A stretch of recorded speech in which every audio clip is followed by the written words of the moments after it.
who's running for governor of Florida again, it will be difficult for him to stand against Trump because Trump is he has a lot of supporters, he has a lot of money, and he's a rough, tough campaigner. And some of the younger candidates, like DeSantis or indeed Newsom, may feel, why blow it now? They have time, they're both in their kind of mid-40s, they could bide their time and stand, in years ahead. So I don't know whether they'll stand. One trend I'd like to mention, having mentioned those two candidates, is DeSantis comes from quite a kind of working class, blue-collar background.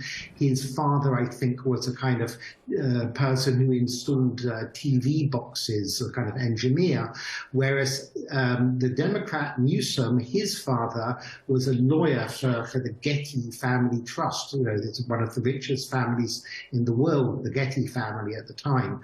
So what's actually switched here is that we have sort of increasingly working class blue collars, both politicians and supporters among Republicans, whereas the Democrats are increasingly becoming the party of the elites, the upper middle classes, and so on.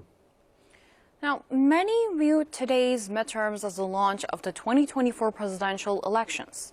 What do you think is going to happen there? Well, it's going to be a very tightly fought election, as are these midterms. In fact, I believe the amount of money spent on the midterms, it's something approaching, I think, $17 or $18 billion. In fact, no, it was 16.7 billion. That's double what was spent in 8 years ago in the 2014 midterms.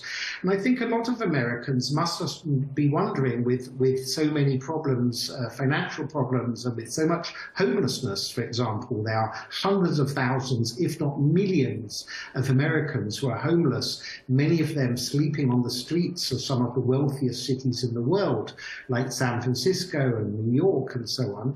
They must be wondering, who is it that's spending tens of billions just on the midterms? So when it comes to the general election campaign, which will start any day now, I expect it will be very, very tightly fought, with a huge amounts of money spent.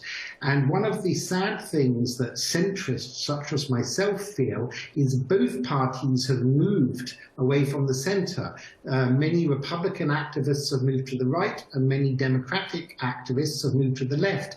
And there's a big center ground in between, which is, exasperated with the rhetoric and the kind of extremism, where we have two camps that don't speak to each other. They no longer watch a shared media like the past. A lot of them get their information on social media or within WhatsApp groups or friend groups where they're just speaking to themselves. They are not listening to each other. And I think that this general election will be as ugly as ever. And if Trump and Biden turn out to be the candidates, I think it will be particularly ugly.